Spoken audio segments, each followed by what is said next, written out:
We are still in the dead of winter.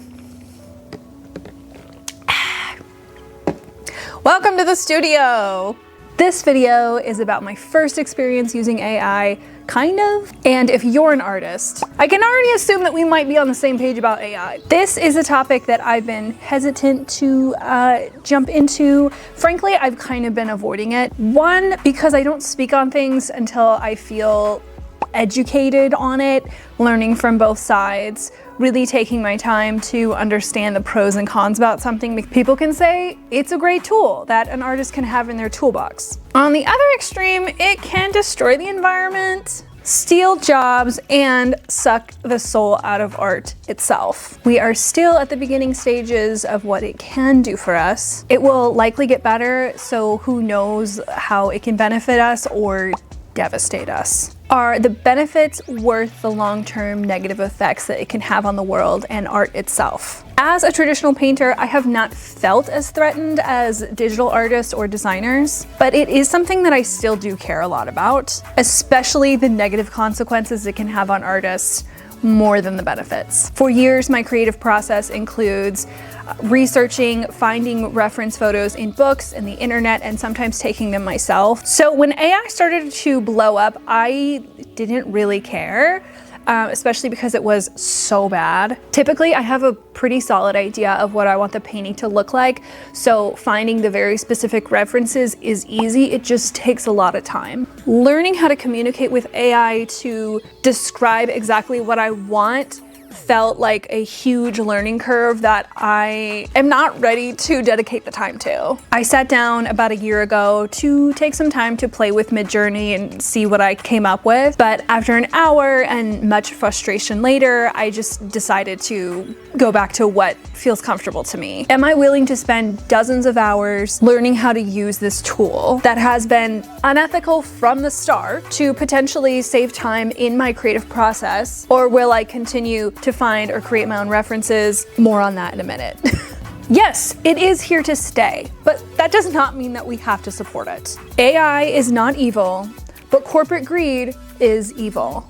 And many companies have already replaced artists and designers. It's a money saver. You don't have to pay AI. And most shareholders do not care if the companies they're investing in make good products, good advertising, the customers are happy, as long as they're making money. We are the workforce in this debate, so whether we agree or not doesn't really matter. Frankly, I do not care if you love AI, but in the end, if people can replace us, they absolutely will.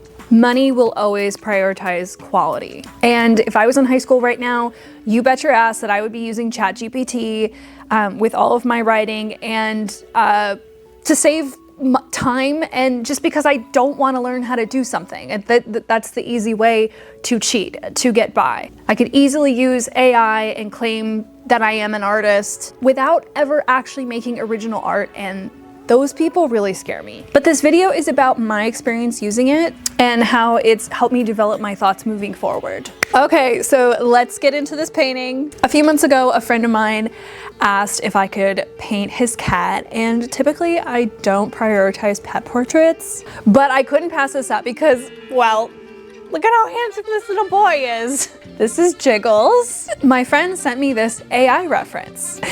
Wow, what an absolutely amazing client. You mean I don't have to do all the work to create the reference? This is great. I mean, I'm very pleased with the colors, the lighting, the composition.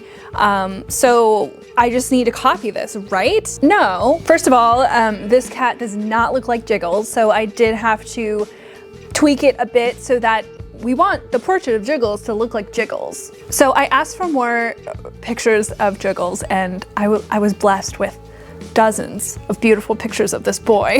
This is great. However, not so great, because once I actually started painting, I noticed that the information in the AI reference is not actually there. Here's what I mean by that. If we zoom in, you can see I have nothing to work with. So on this collar, if I were to do my best to copy this in Paint, it would look horrible. The information is just not there. Compare this to other references where even when it's pixelated, you can see information there. Distinct lines, contrast, symmetry. which that's fine. So I ended up having to spend a few hours to find more references to work with, which led me to another issue. My haven of Pinterest is overrun with AI to the point where I was misled a couple of times. I had to take the time to discern each photo for myself. This photo is beautiful because like, oh, this general is really hot. This is a really crispy photo, but it is AI.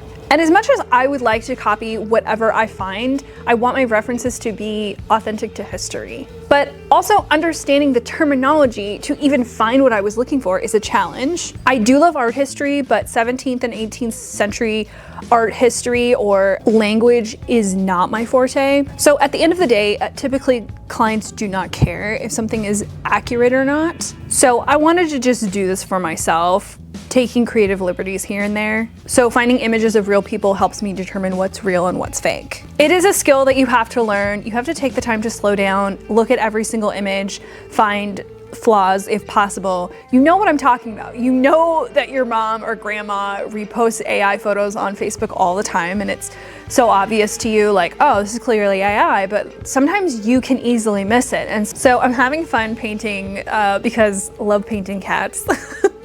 Once I got to the background, however, I mean, clearly I'm not gonna paint this crazy war scene because what even is this?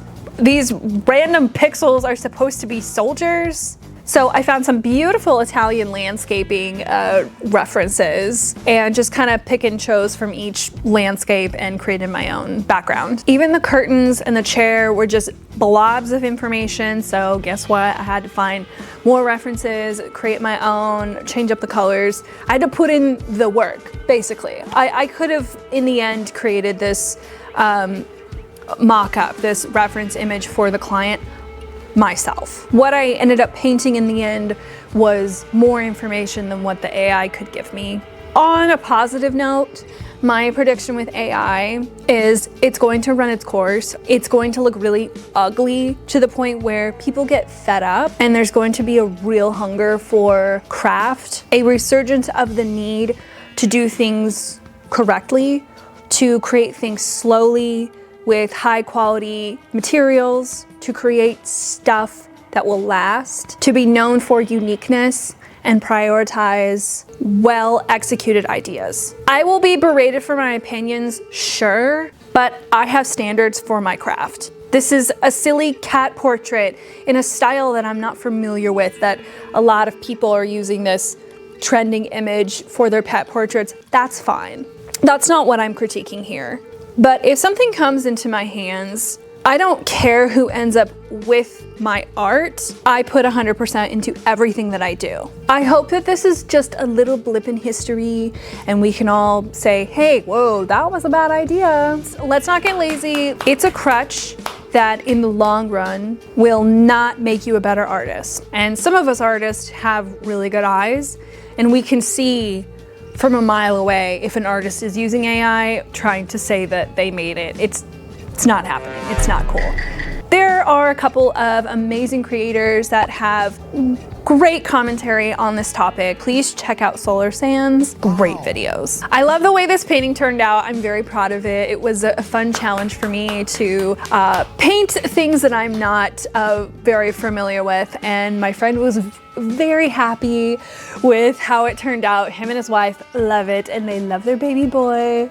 And I'm so glad I was able to do this for them. So with all that being said, thank you for watching this video and I will see you in the next one. Bye! It's adorable. Oh, damn. Oh, it's better than I thought it would be. He somehow looks like cute and regal at the same time. Which he is. Oh. We just hate him so much. But we love That's him so great. much. Is that what you said he wore?